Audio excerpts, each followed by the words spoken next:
let's get into it with IEP equity. Great. Gonna move my Zoom boxes so it's not the Brady Bunch over there. Okay. Imagine you're in a Zoom meeting. Oh, wait, you don't have to. You're already in one. Think back over the course of the last few months. Remember the frustration of a meeting that was like a complete disaster and you just felt like you were on mute and nobody could hear you? Now imagine this scenario, but add fighting for your child to have access to the education they deserve. Imagine if your inability to be heard means that they become one of the 8.6 million students that gets left behind every year and failed by the special education system, turning them into just another statistic in a over 200 billion economic opportunity lost from our society. These meetings become isolating, debilitating, and the silence can become overwhelming. But these meetings don't have to be that way. They can be productive, effective, and spur students on to higher academic achievement with the help of IEP equity. IEP Equity's turnkey communication solution is a toolkit that consists of parent prep meetings and virtual mediators to help IEP team members communicate effectively with a secure collaboration platform with privacy as the top priority. These offerings change frustration and tension in the room to actively listening and thoughtful responses to one another. It's a huge market, and it's important to look at all of the players in it. As you can see, we have estimated 3.44 billion per year with the entire market. And this is just on the parent side. This is without districts getting involved. There are so many students that are on IEPs across the country, and they all are on these plans for 5 to 10 years on average. So there's a lot of opportunity to help students, to help parents, while also having a really big market to serve. So it's important to look at all the players that are in this space. And as you can see, most of them are public services that are being offered. The AEAs, advocates, schools, they're all public services. But what's really missing is someone that can tie them all together. Everything is pretty piecemeal when it comes to special education. IEP equity is the interoperability piece for all of these services. We connect the dots and we get people in the room talking about the same thing. And this makes it so that special education students are not siloed, that they're instead being worked together for one common good to increase academic achievement and make sure that these students are prepared for college and career. This is a look at our sales cycle. We have 3 specific entry points in 3 different markets that we can serve in order to solve this one common problem. Basically, it starts with parents, and parents become ambassadors to districts. So what happens is that our parents have a prep meeting with us, and they learn about what's happening with their student. And usually after the first meeting, they come to us and they are very frustrated because it didn't go as they planned. So we have this prep meeting with them. And then when we first started this, we had 3 leads and 3 buys out of 30 in our first week of even offering the service. This was huge. And then COVID happened and all the IEP meetings got canceled. So then things slowed down a little bit, but we had an opportunity then to switch a little bit to the districts and talk to them about, you're going virtual and you're going to need these options when you're holding these IEP meetings online. But the parents really feel the pain quicker because they're the ones that leave the room frustrated. And they become our biggest advocate for having a mediator in the room. Now, the mediator market's a little different. So we have training courses, and we can train up a workforce of mediators across the country because they're deployed remotely. So there's a way to build up the mediators, and then schools will definitely start seeing the value once we bring the parents and the mediators in the room. And then that will allow us to serve every student and not just the high value customer, the parents that can afford it on their own. So those are our three markets that we enter in to really improve the process for students in special education. This is our team that we have. We're a super balanced team, and we have an awesome opportunity. We've got a mediator specialist, a district specialist, and a parent specialist when it comes to education as well. So we have a great team that's ready to, you know, just deliver and help get these teams talking and communicating effectively so these students will be successful.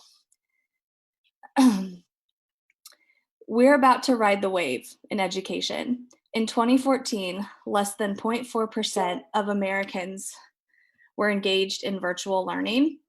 And now it's about 80% that are engaged in virtual learning. So having these meetings online is going to start becoming mandatory and expected of all school districts. IEP Equity is poised to be the voices for special needs students, and we want to make sure that they're heard and implemented. The entire market is shifting, and IEP Equity is ready to ensure that no student gets left behind in the already started shift to blended learning, which is what it will be at minimum in the fall when schools open back up. And that is IEP Equity.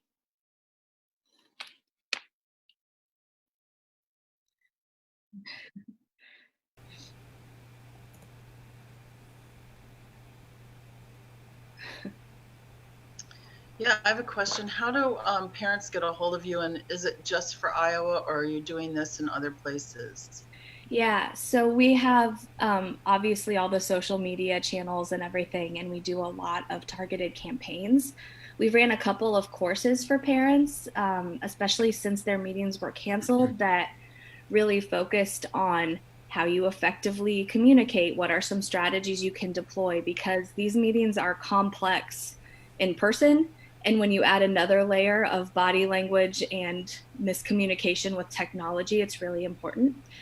So we have classes on our website that we offer to parents. And then we also just try to have some other Facebook Live and other things is really how we've been reaching them so far. And it's national, yes. Thank you. Yeah. Susan, this is Steve Baker. Can you hear me okay? Yeah. Wow, I've been having so many having so many technical problems.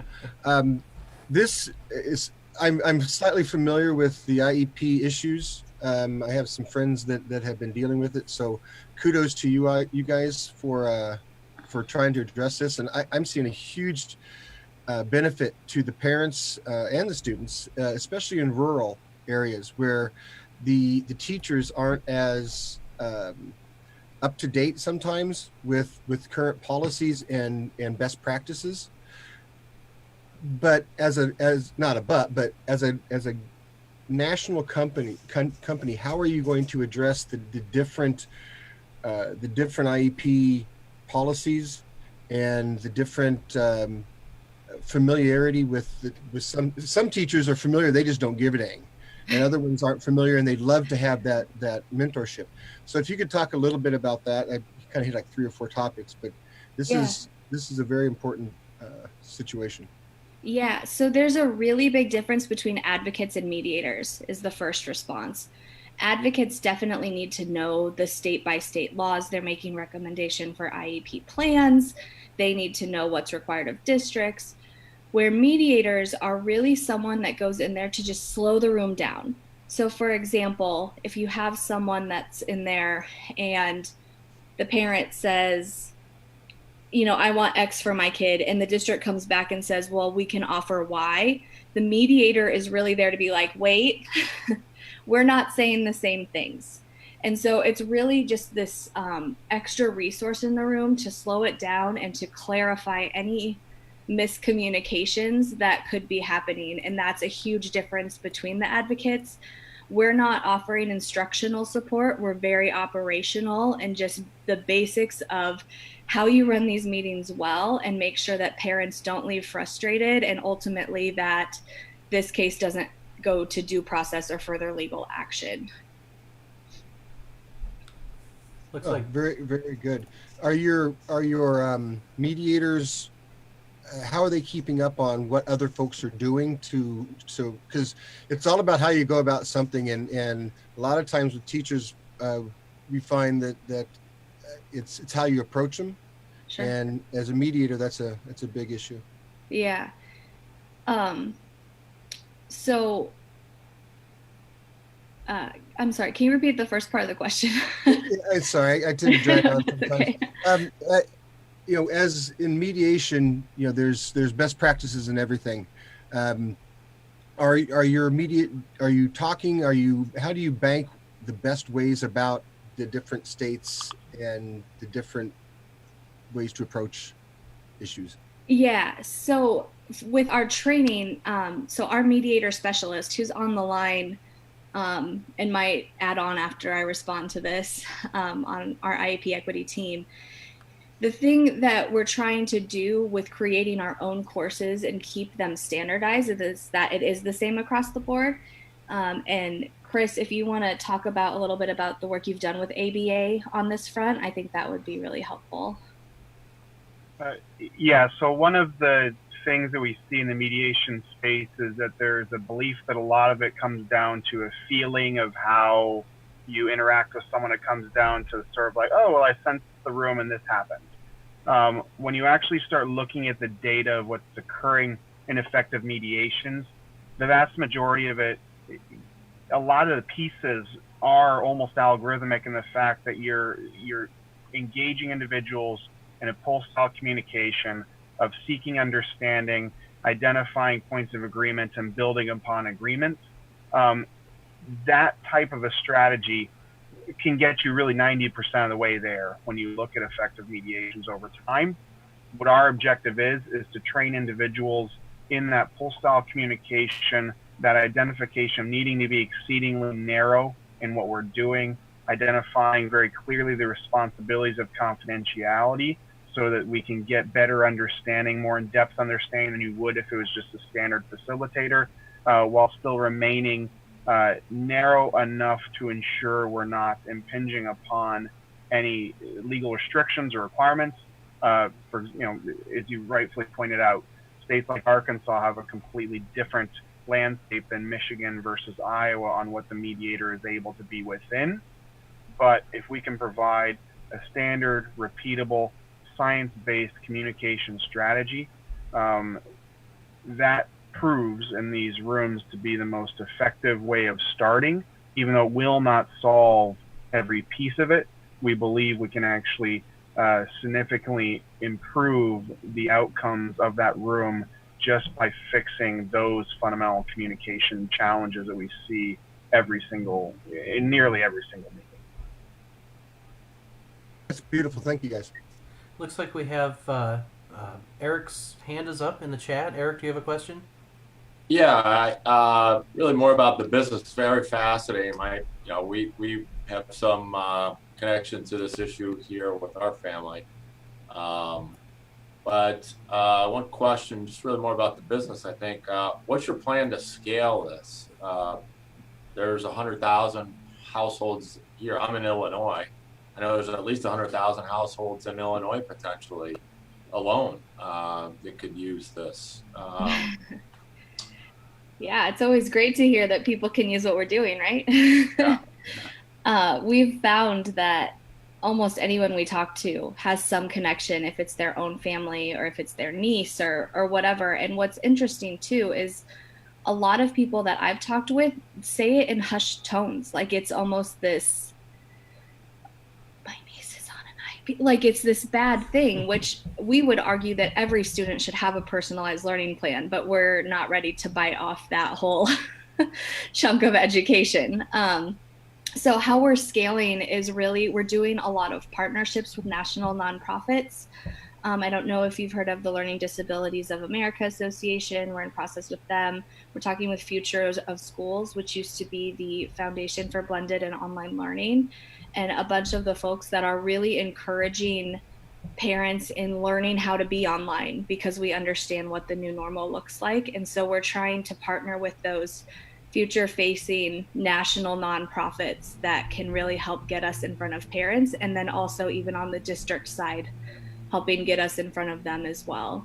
So that's the main way that we're scaling. Of course, we're doing everything we can, putting content, thought leadership pieces out. We've done a lot lately on stimulus dollars and guidance and what that means for special education, and how that looks in the fall, and how you can spend your dollars effectively on this issue. Because if you look at education, I mean, we already know that this industry is behind private sector a lot. And when you look at even special education, it's even more so.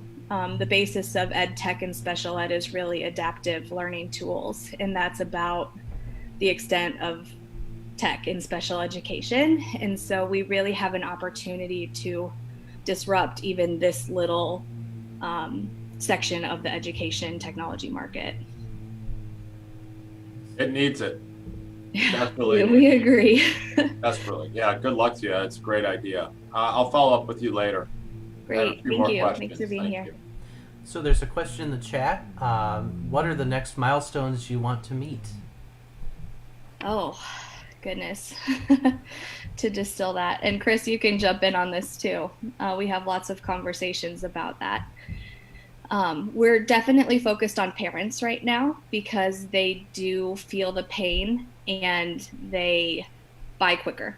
As much as I love districts and want to work with the districts, that cycle is a lot longer.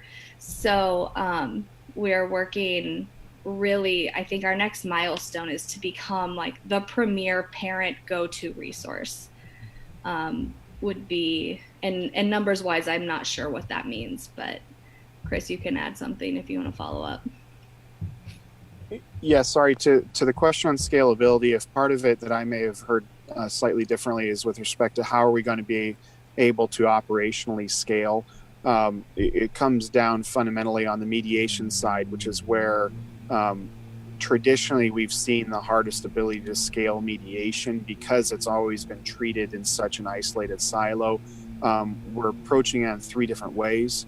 Number one, starting off with a platform that's actually built for distributed privacy for collaboration. The fact that we have a tech platform that is running, that's able to actually manage these cases with people coming in and out of them efficiently while not losing access to privacy is a major operational cost savings, number one.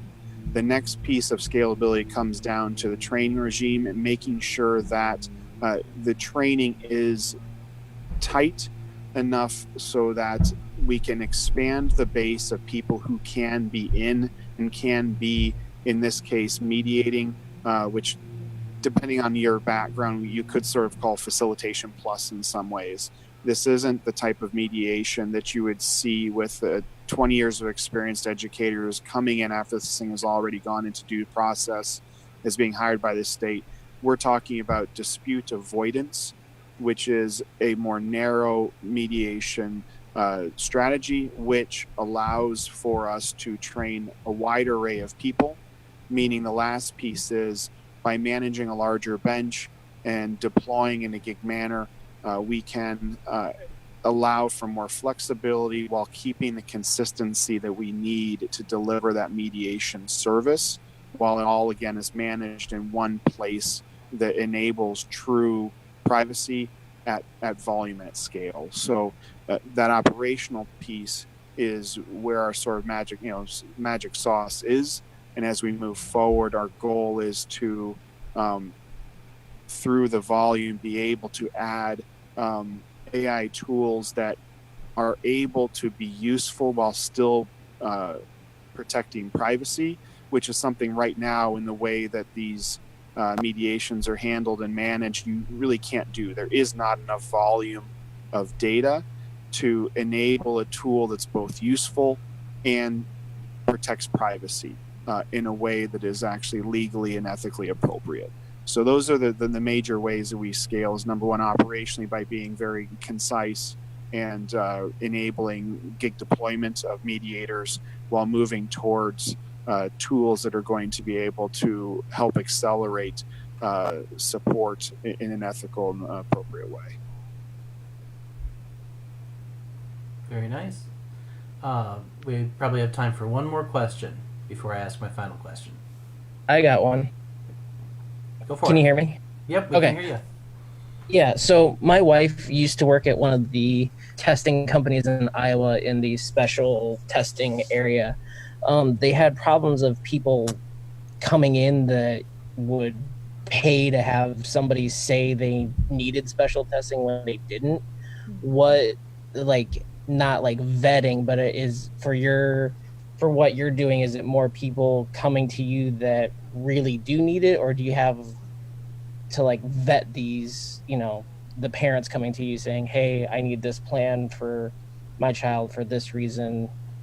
I mean, I obviously, people are going to do what they need to do to get ahead, but I mean, it seems like with what you guys are doing, it's really important, and I wouldn't want to see that, taken advantage of. Yeah, so they engage with us before there's any sort of testing like that. So parents would come to us while the IEP plan is being discussed. So we would be in the room for something like if if they're doing an evaluation to determine if the child even needs an IEP, that kind of thing. So right at the beginning. So there's not really, I don't think, a risk for us in as far as that goes, because we're really there to help the parents see what the district can even offer their child, and then help make sure that the expectations aren't too high, because we have seen parents going in there swinging for the stars, which I'm a parent, I would do that too. I would say, district, I want you to offer my kid everything that you possibly can. And really, there's other wraparound services and there's other things that students get. So we're in there to really make sure that districts even understand what the district can do before the plan is even in place. So the actual testing, that's definitely more on the instructional side, where we are more on that getting things rolling, the operational side of things. Makes sense. Thank you. Yeah. Very nice. And so I'll ask our traditional final question. What can we as a community do to help you? Well, the support from just being in the accelerator has been amazing. And everyone who does the mentor calls and says, I'm going to share this with my superintendent, or I'm going to share this with my school board member that I know. Any type of that action is super helpful, because until we have a face for them, we're just another email in their inbox, with a lot of emails going in their inbox right now. So if this is something that, someone who has an issue, a parent, someone in the district that could be helpful, sharing us with them, letting them know that these services are available would be the biggest thing for us right now. Very nice. And how do we get in contact with you? Oh, I should have put that on there. I will put my email in the chat, and we're on Facebook, IEP Equity, and IEPequity.com for our website.